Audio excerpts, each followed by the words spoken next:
વડોદરા જિલ્લાના સાવલી તાલુકાના પોઈચારાણીયા ગામે ફરિયાદીના કાકા અરવિંદભાઈ બારિયાની 23 વર્ષીય પુત્રી ગત 19 ફેબ્રુઆરીના રોજ ઘરેથી ગુમ થઈ હતી। તેની શોધખોળ કરવા માટે ફરિયાદી કાકાની ગાડી લઈને 5 સાથીદારો સાથે પોઈચારાણીયા ગામે આવેલા છગનભાઈ કાનજીભાઈ પટેલના ફાર્મ હાઉસે પહોંચ્યા હતા। ફાર્મ હાઉસમાં પહોંચતા ત્યાં કામ કરતા વિશાલ બારિયા પાસે પૂછપરછ કરતા વિશાલે પોતાના શેઠ છગનભાઈ કાનજીભાઈ પટેલને બોલાવ્યા હતા। આરોપી છગનભાઈ ફોર વ્હીલર ગાડી લઈને આવ્યા અને ફાર્મ હાઉસમાં પ્રવેશ કરવા બદલ ઉશ્કેરાઈ ગયા હતા।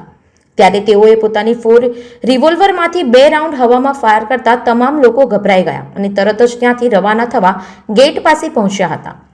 છગનભાઈ ફરીથી ગાડી લઈને ગેટ પાસે આવ્યા અને જાનથી મારી નાખવાના ઈરાદાથી ઇકો ગાડીના પાછળના ભાગે આવીને રિવોલ્વરમાંથી 1 રાઉન્ડ ફાયરિંગ કરતા ગાડીનો પાછળનો કાચ તોડી સીધી ફરિયાદીના ડાબા હાથના ખભા પર વાગી હતી। ઘાયલને સારવાર અર્થે વડોદરાની સયાજી હોસ્પિટલમાં ખસેડવામાં આવ્યો હતો અને તેમને ઈજા પહોંચાડી હતી। ઘટનાની જાણ થતાં સ્થાનિક પોલીસની ટીમો ઉચ્ચ અધિકારીઓ સાથે ઘટના સ્થળે પહોંચી હતી। આ મામલે ભાદરવા પોલીસે વધુ તપાસ હાથ ધરી છે। સંવાદદાતા સાથે અભિપ્રાય ન્યૂઝ વડોદરા। આવા જ વધુ સમાચારો જોવા માટે સબસ્ક્રાઇબ કરો અમારી YouTube ચેનલને અને જોડાયેલા રહો Facebook, Instagram અને Twitter પર।